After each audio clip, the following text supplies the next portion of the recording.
All right, our first guest is a marketing expert. He's an authority on Google, on various online tools, and on small business and retail. He's here to help us take a hard look at technology disruption and clear away the fog of where we fit. Please welcome Mr. Larry Bailin. You start to see the practicality of the technology, the practicality of the future. Above all else, Google wants you to understand the mathematics of a good customer. The most disruptive things are the most basic things that tend to get forgotten with all the glitz and glamour.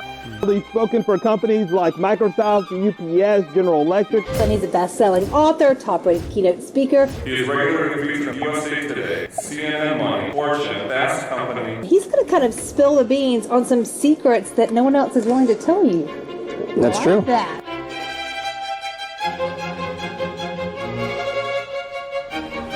So let's get a few things straight. One, easy is not a topic for today, for tonight. We're not going to talk about anything that's easy to do. It doesn't seem like this is the crowd for that anyway. Not losing is not winning. We have to get that clear as well.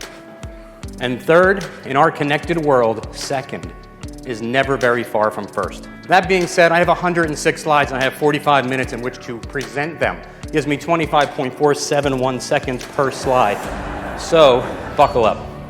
It's going to move pretty quick up here in the Thunderdome.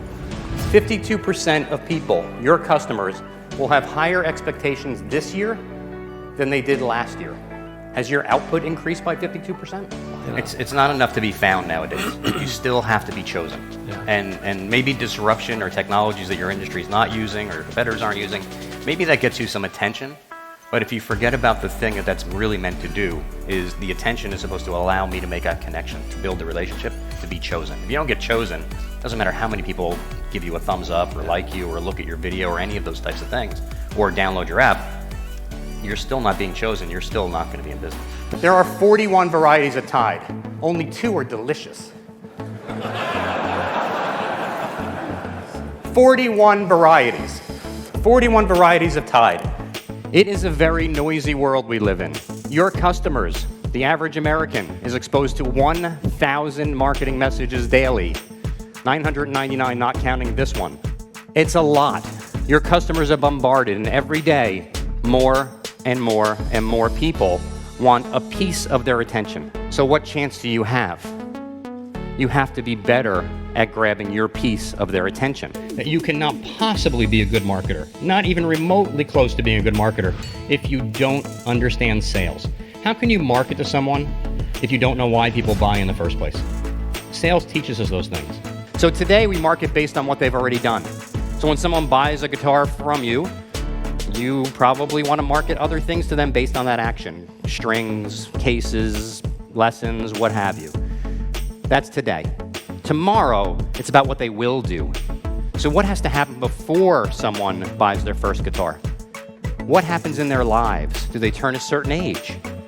What happens in your space to people when they're 2 or 3 steps away from needing you? And then we market to them based on those life events. That's tomorrow. So where are we really going? What's next? We're going into an awakening, an artificial intelligence awakening, where decisions are made, decisions are predicted, intent is predicted. Our customers, we will know what our customers want before they even know it. And this is not happening 20 years from now. This is all happening now. Artificial intelligence is touching and changing everything. So I was at Google's headquarters. Every year, we're part of a partner program and they fly us out. And Google's CFO gets up on stage and she does the opening keynote. He said, if we were to offer you a pill made by Google that you would swallow, and it would send on a continuous basis biosignals, biosigns back to Google, who would swallow it? And out of 1,000 people, only 5 people raised their hands. I was one of those people. I was pretty hungry at the time, but that's besides the point. But then she put context behind it. She knew that obviously that was going to happen. It was a really cool thing. Imagine you're walking down the streets of Manhattan. Your smartwatch goes off, and it says that there's a 94% chance that within 2 hours you're going to have a heart attack.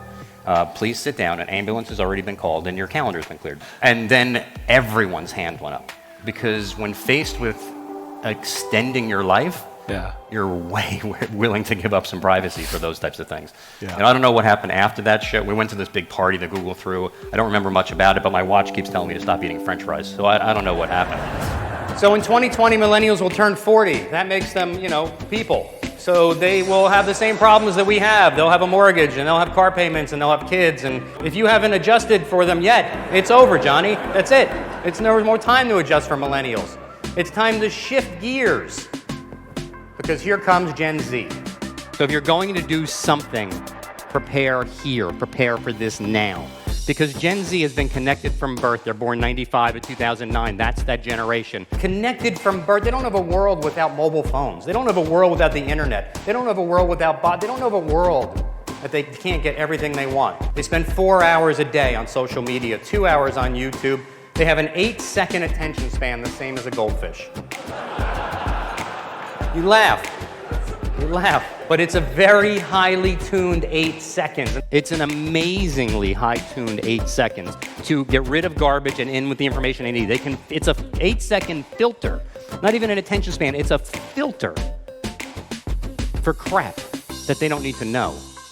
They've grown up in a world where their opinions are limitless, but their time is not. You have to create experiences. They don't want to just hear something. They want something different. Some of the things that are standards throughout history, you said, now is a time to own the relationship. Well, when has it ever not been the time to own the relationship? Does anybody know what these are?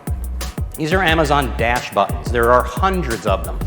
And what they are, I have about 20 of them in my house. In my pantry, if I am down to the last roll of paper towels, I press the bounty button, and within 2 days on my front porch is a case of paper towels. This is Lay's potato chips here, you can have them. This one's Doritos, much better than Lay's potato chips. Okay, it's right in your eye, sir. Amp energy drink. Who likes energy drinks? Yeah, I'm not hucking this thing back there. It's gonna hurt somebody. Tom? Who's Tom? Tom, stand up. That's not reaching, Tom. See? Right in the cup.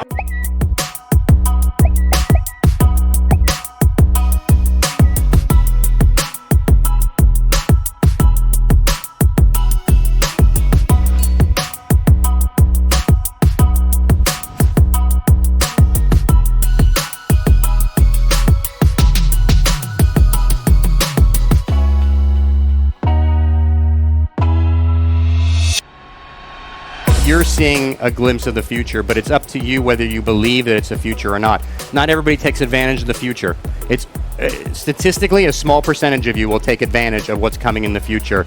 The future belongs to those that can hear it coming. David Bowie. And after this presentation, you can't help but hear it coming. You can't unhear it coming. Yesterday is gone. Today is almost over. All we have is tomorrow. 106 slides, 45 minutes on the nose. Thank you very much.